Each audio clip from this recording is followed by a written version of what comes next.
Have you ever listened to a three-piece band and just wondered, how does that one guitar sound so huge? Well, if you have, then you absolutely need to know about Asako Miyazaki of SHISHAMO. Today, we're going to plug in and really break down her amazing guitar tone. It's seriously a masterclass in how to fill up space and just drive a song forward. So how does she actually get that sound? Here's our game plan. We're going to follow the entire signal path, starting with her hands and her technique, then move through her guitars, her amp, and finally her pedals to see exactly how every single piece builds that final tone. Okay, first things first, what is the SHISHAMO sound, really? You know, in a band with just a guitar, bass, and drums, that guitar has a ton of work to do. So, what is it about Miyazaki's approach that makes it so effective and, frankly, so special? This quote just hits the nail on the head, doesn't it? Her sound isn't swimming in a bunch of crazy effects, it's all about that powerful core tone. It's got this amazing punch that just slices right through the mix, but at the same time, it has enough body and warmth to really support her vocals. It never, ever sounds thin or harsh. Right, so that is the million-dollar question we're going to answer today. And look, while her gear is definitely a big part of the picture, the real foundation of her sound, it starts somewhere you would probably never even think to look. And this, right here, is where things get really, really interesting. Because the absolute bedrock of her tone isn't something you can just go out and buy. Nope, it's all about her physical playing technique. It's in her hands. I'm serious.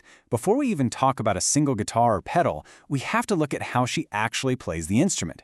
The secret ingredient to getting that warm, yet super punchy sound is all about where she decides to strum the strings. This slide shows you everything you need to know.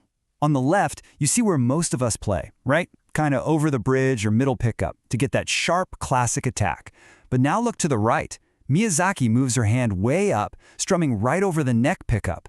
This one simple change is the whole key. It instantly tames that famous, sometimes harsh brightness of a Telecaster, making it sound rounder and warmer, but without losing any of that punch we love. So now that we get her core technique, let's see how that pairs with her actual guitars. She is a huge Telecaster fan, but she doesn't just stick to one. She's got a few different models to make sure she always has the right tool for the job. So she's basically got 3 different flavors of Telecaster. Her main one, a black Tele, has those classic single-coil pickups for that snappy, bright sound. Then, she has another one with P90s, which are kind of like single coils on steroids, you know? They give you a much fatter, grittier tone. And finally, there's her thin-line model.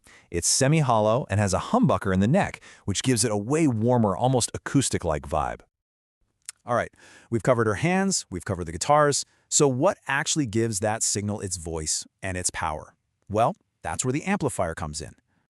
Her go-to amp is the legendary Fender 59 Bassman. Man, this thing is an absolute classic. Guitarists love it because it's so simple, but it's also incredibly dynamic. It's the kind of amp that just feels alive, like you play softly and it's nice and clean, but the second you dig in with your pick, it just roars. And check out how she sets it. This is so important. Notice how balanced everything is.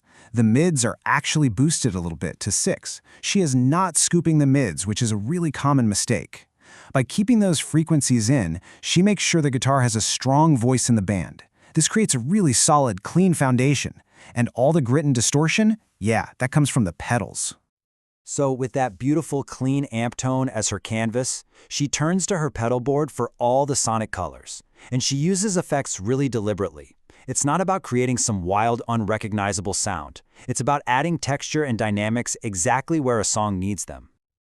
Her whole philosophy on pedals is just beautifully simple. As you can see, it all starts with the foundational drive pedal. That's her core dirty sound. Next up is a clean boost, which is literally just for getting louder for a solo, not for adding more distortion. And then, at the end, she'll add some ambience, maybe a bass chorus for some shimmer, or a delay for a little bit of space. It's just an incredibly practical song-first kind of setup. So, we've broken down her entire rig, from her hands all the way to her pedals.